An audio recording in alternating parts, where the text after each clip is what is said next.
तर बीड जिल्ह्यातून अनेकांचे धमकीचे फोन येत असल्याचा आरोप सामाजिक कार्यकर्त्या अंजली दमानिया यांनी केला आहे। धनंजय मुंडे, पंकजा मुंडे, वाल्मिक कराडचे कार्यकर्ते धमक्या देत आहेत असा आरोप देखील दमानिया यांनी केला।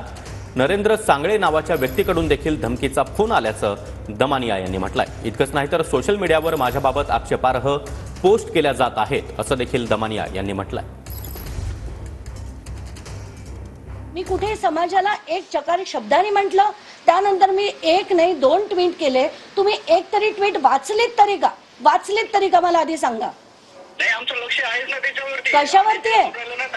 आपण जे समाजसेवक आहे, आपलं काम काय आहे की समाजामध्ये आता माझं काम काय आहे तुम्ही सांगण्याची गरज नाहीये मला। माझं काम काय आहे तुम्ही मला सांगण्याची गरज नाहीये।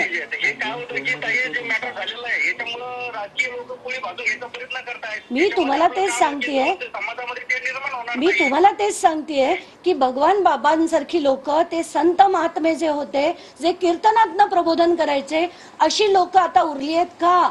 आणि ह्या समाजाचा वापर होतोय असं तुम्हाला नाही वाटत का? आता आम्ही शिकलेले पोरं मान्य करतो, पण भगवान बाबानंतर पाहिजे ते समाज प्रबोधन झालेलं नाही। नंबर्स वरनं मला जी कॉल्स यायचे, एक कॉल मी ट्रू कॉलर वरनं शोधला, त्यांच्या सोशल मीडियावरचं जाऊन बघितलं। संभाजी चौरे, बीड, चौरे बँक, पंकजा मुंडेंचा कार्यकर्ता,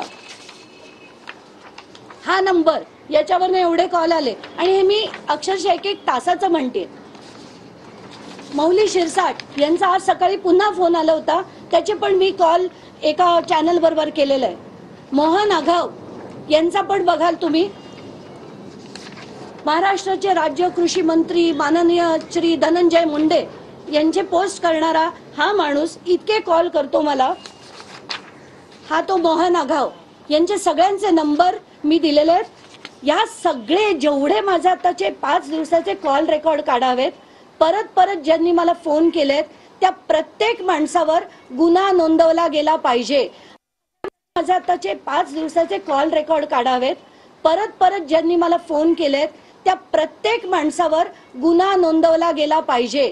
आणि माझी प्रथम मागणी आहे सरकारकडे, शासनाकडे, की एकतर सुनील फड आणि यांच्यासारखे जी माणसं आहेत ज्यांनी अश्लील भाषा वापरली, माझा नंबर सोशल मीडियावर टाकला, मला हॅरेस करण्यासाठी, त्रास देण्यासाठी, मानसिक छळ करण्यासाठी, आणि ज्याला आपण म्हणतो ना outraging the modesty of a woman, असे अश्लील शब्द ज्यांनी सोशल मीडियावर वापरले त्या सगळ्यांवर शासनाने कारवाई करायला हवी।